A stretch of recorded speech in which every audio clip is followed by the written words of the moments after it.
Hi friends, my name is Lauren and I'm a Kidovator at Kidovation. I'm here to introduce you to storytelling. As long as there have been people, there have been stories. From the stories told in ancient cave paintings to the bedtime stories told to young children. Stories make up our history and inspire our future. Stories are powerful. They teach us new things, they can make us laugh or cry, and they can bring people together. So let's look at how we can create good stories. You will need some A4 paper, some pens or markers, and your imagination. To create a story, we need a few things first. First, we will need to create a template that we can use to build a story. To get started, fold your A4 sheet twice.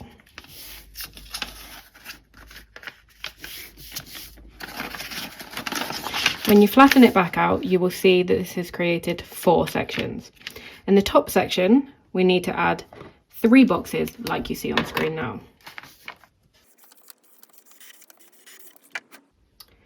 We're going to label the boxes with the following titles.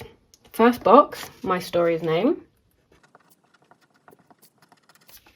Second box, my story's setting. And third box, my story's characters. In the first box, we're going to add the name of our story. Today, I'm going to call my story An Exciting Trip, but feel free to come up with your own name. In the second box, we need to add our setting. A setting is where our story will take place. Sometimes a story can have more than one setting, but for now, we're going to focus on just the one. My story is going to take place outside on a sunny day.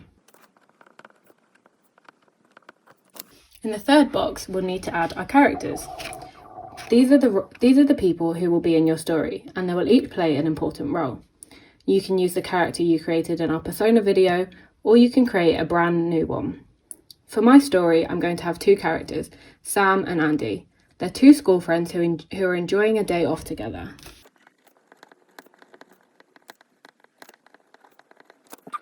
Next, we need to think about the structure of our story. All good stories have a beginning, a middle, and an end. The beginning introduces our setting and our characters. The middle is when something big happens to our characters, and the end shows us how our characters have reacted to what has just happened. To make sure our story follows the right structure, we need to add a beginning, a middle, and end boxes to our template. In the middle of your sheet, draw 3 equal-sized boxes, and we're going to label them as beginning, middle, and end, like you see on screen.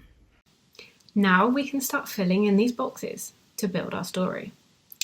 For the beginning part of the story, think about what the characters are doing. When we meet them, what they've been up to, what they might be planning to do. What sort of conversations have they been having, or what does it feel like to be in the setting that we created? These questions give us insight into our characters and help us make their world seem real. For my story, my characters Sam and Andy have been laying on the grass staring at the clouds. I will write this down in the first box titled Beginning. How does your story begin for your characters? Pause the video and have a think about this.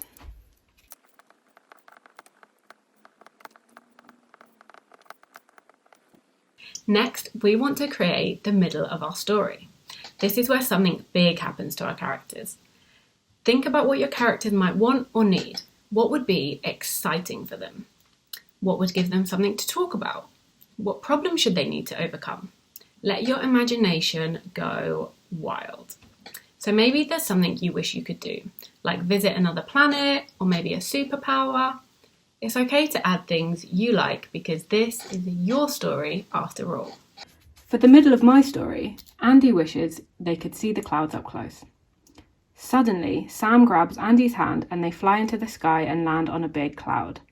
The big event is that Andy has just learned something new. Sam has a magical ability to fly. I've always wanted to be able to fly, so I had one of my characters do this. Normally, this would be super exciting, but Andy has also learned something else. They're extremely afraid of heights. Uh-oh. This seems like an obstacle to overcome. So I'll write this down in the middle box. Pause the video and have a think what you will write down for the middle part of your story.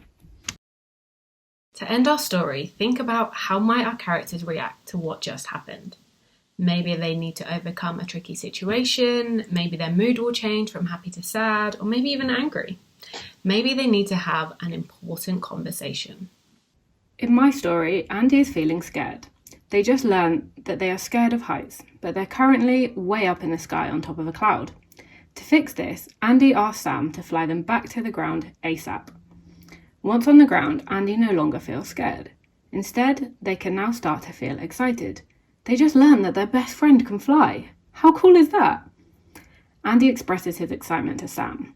Sam promises to share his magical abilities with Andy, but maybe next time they will stay a little bit closer to the ground. Sam feels happy that he has shared his secret with his best friend, and Andy feels happy that he won't be going up high anytime soon.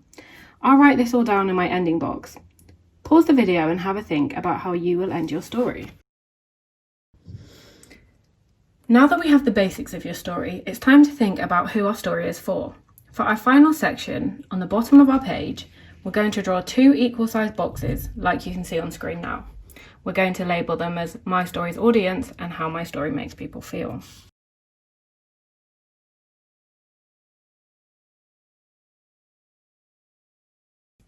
In the audience box, we want to think about the type of people who will read our story.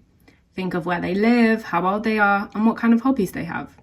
By choosing people from a certain group, say for example, girls aged 7 to 10 who are into football, they will be interested in stories with other female footballers. Maybe the group is made up of 5 to 6-year-old boys who are into dinosaurs. The type of stories they might like include big, ferocious T-Rex. But because my story is about 2 best friends and magical abilities, I think my audience will be boys and girls aged 5 to 10 who like magic and comic books. I'll write this down in the audience box. Pause the video and have a think about who you think will like your story. Finally, we want to think about how our story will make people feel. This helps us to make sure that what we're writing is actually telling the story we want. Is it a story about being brave and inspiring to others to be the same? Is it a funny story that will make people laugh? Maybe it's an important story that will teach your audience something new. Think about all the emotions and thoughts you want people to think and feel when they hear your story. For my story, I want people to be surprised that someone can fly. I want them to understand that sometimes it's okay to get scared, and that a good way to face your fear is to talk to someone about it. And finally, I want my audience to know that even when someone is different, they can still be a very good friend. Pause the video and have a think about the types of things you want your audience to feel. You now have all the parts needed for a good story. So why not get a new sheet of paper and start writing your story out? Why not try adding in more detail? Think about other things the characters could say.